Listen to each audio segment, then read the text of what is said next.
오늘은 모세 17번째 시간입니다. 하나님 앞에서 부족함을 고백하는 모세의 이야기입니다. 신앙에 있어서 가장 중요한 게 뭘까요? 자기의 부족함이나 연약함을 깨닫는 것. 이게 신앙의 핵심이겠죠. 사도행전 7장에는 모세가 어떤 모세입니까? 그 모세는 모세가 애굽 사람의 모든 지혜를 배워 그의 말과 하는 일들이 능하더라. 아멘. 모세는 사도행전 7장 22절에는 지혜를 배워서 그 말과 행동에 능했다고 했습니다. 그런데 모세가 40년을 차서 80세에 만난 모세는 어떤 모세였습니까? 입이 뻣뻣한, 말을 못한다고 하는 모세였습니다.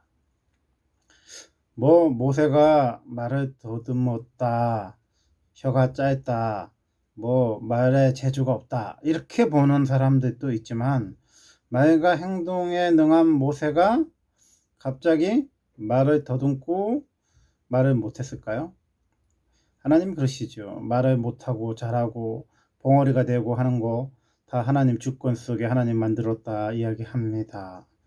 그러면 우리가 이렇게 생각해 보죠. 모세는 40년 동안 버려진 삶을 살면서 뭘 깨달았을까요? 자기 힘으로 안 된다는 것을 깨달았습니다.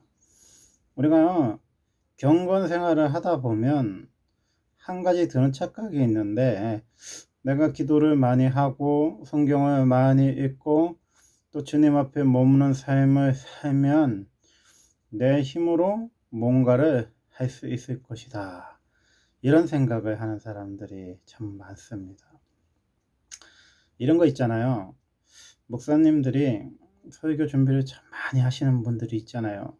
제 주변에도 18시간의 설교를 준비하신다는 분도 있는데, 이런 게 있어요. 어떤 은혜의 말씀을 전해야겠다 하고 많은 준비를 해서 강단에서 말씀을 막 전합니다. 근데 어떨 때는 은혜가 안 될 때가 있어요. 왠지 아십니까? 어떤 사람이나 어떤 환경이나 어떤 상황을 묵상하고 말씀을 전하다 보면 의외로 어깨에 몸에 힘이 많이 들어가 갖고 좋은 설교가 안 나갑니다. 그러면 진짜 좋은 설교는 뭡니까? 그거죠. 설교 준비를 위해서 성경을 읽고 주석을 찾아보고 책을 찾아보고 문헌을 찾아보서 연구해서 말씀을 전하는 내용보다도 매일 우리 평신도들처럼 은혜 받기 위해서 성경을 구약과 신약을 통독해서 읽지 않습니까? 목사도 한 사람의 신자로서 자기가 늘 은혜 받는 말씀이 있잖아요. 젖어 있는 말씀. 그 말씀을 나누면 의외로 굉장히 은혜가 될 때가 많아요. 그럼 어떤 분은 목사님 그거 큐티 아니에요. 그거는 얕은 지식이잖아요. 물론 그렇죠.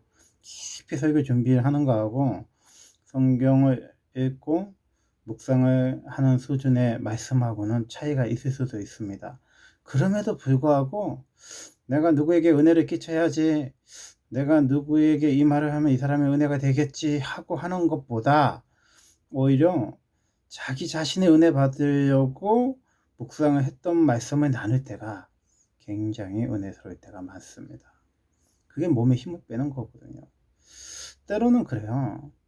설교를 듣고 나면 아내의 표정을 본다는 말씀이 있잖아요. 가장 피드백을 많이 해준 사람이 누굽니까? 아내죠.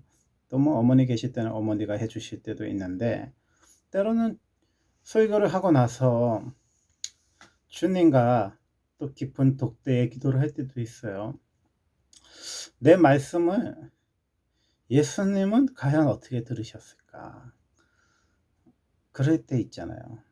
지난주 설교를 하고 기도를 하는데 제 마음속에 주님이 주시는 마음이 그거더라고요. 김 목사야. 그 노래 있잖아요. 세상과 나는 간 곳 없고 구속한 주만 보이도다.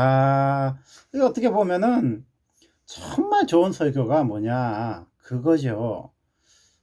세상과 나는 간 곳 없는 설교죠. 세상과 내가 간 곳이 없어야 뭐요? 구속한 주님이 보이시는 거죠. 그럴 때로 그래요.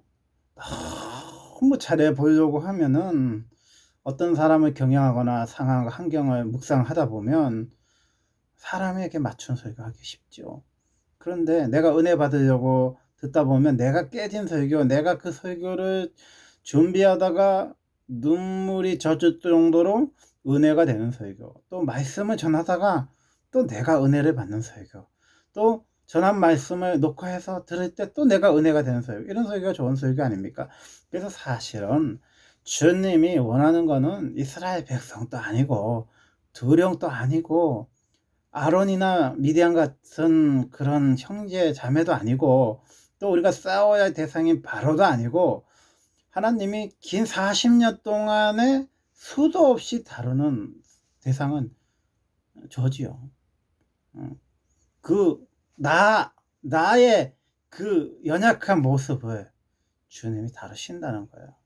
하나님은 40년 동안 이스라엘 백성의 부르짖음을 모르셨겠습니까? 바로의 완악함, 대를 이어서 왕이 바뀌어도 이스라엘 백성을 핍박하고 괴롭히는 그 사람들을 몰랐겠습니까? 알았겠죠. 그러나 주님의 관심이 어디에 있었습니까? 주님은요, 모세가 자기의 부족함을 깨닫는 거에 있었어요. 하나님은요, 사람을 키우는데 굉장히 많은 시간을 두십니다. 왜? 사람이 그렇게 쉽게 바뀌지 않거든요. 사람은 그렇게 쉽게 인물이 안 나옵니다. 풀 도가니에 그 금이나 은처럼 하나님의 오랜 연단을 통해서만이, 훈련을 통해서만이 사람은요, 완성품이 하나님이 필요한 사람이 되는 거거든요.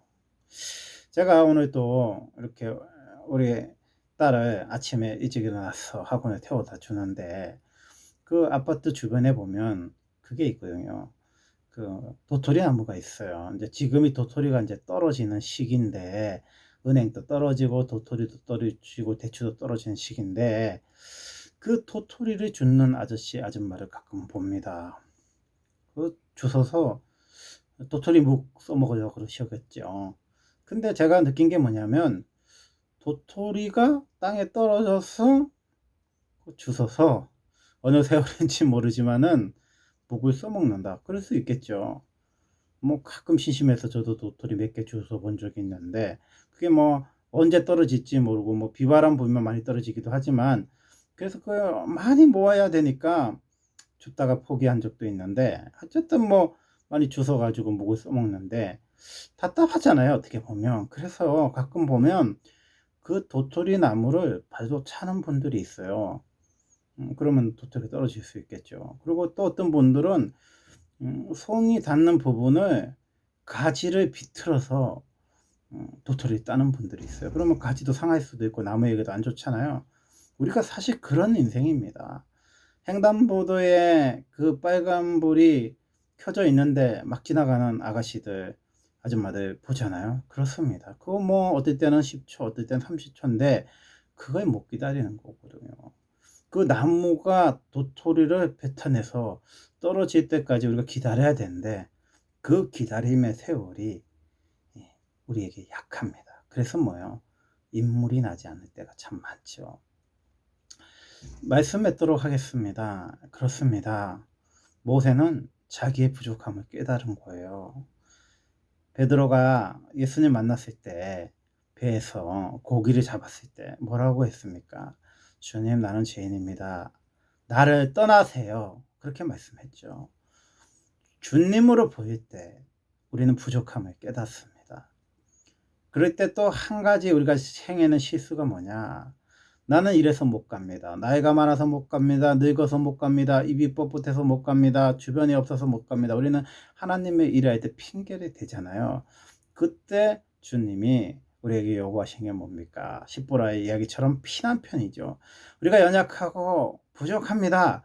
그러나 십자가의 예수 남편을 만났을 때 우리가 뭐예요? 피난편 대신 예수님을 통해서 십자가를 통과할 때 우리의 부족함과 연약함을 통해서 주님이 일하시죠. 주님은 왜 말 잘하는 아론을 지도자, 최고의 지도자를 세우지 않고 부족한 아론의 동생인 모세를 세웠습니까? 그거는요, 세상의 일은 이거죠. 네가 좋아하는 일을 해라, 네가 잘하는 거 해라, 이런 얘기 우리 수도 없이 듣잖아요. 하나님의 일은 다릅니다. 내가 좋아서 하는 일도 있겠고 내가 잘해서 하는 일도 있지만, 하나님의 일은 내가 잘한다고 하나님 쓰시는 게 아니고 내가 좋아한다고 하나님 그것을 쓰시는 게 아니라 하나님의 마음에 들면 쓰시는 것입니다. 하나님의 마음에 합한 다윗 왕처럼, 하나님의 합한 모세처럼 우리가 오늘 또 겸손하게 하나님의 뜻을 묻는 하루 되시기 바랍니다. 감사합니다. 감사합니다. 감사합니다. 우리 집사람이 웃으라고 그러더라고요. 감사합니다.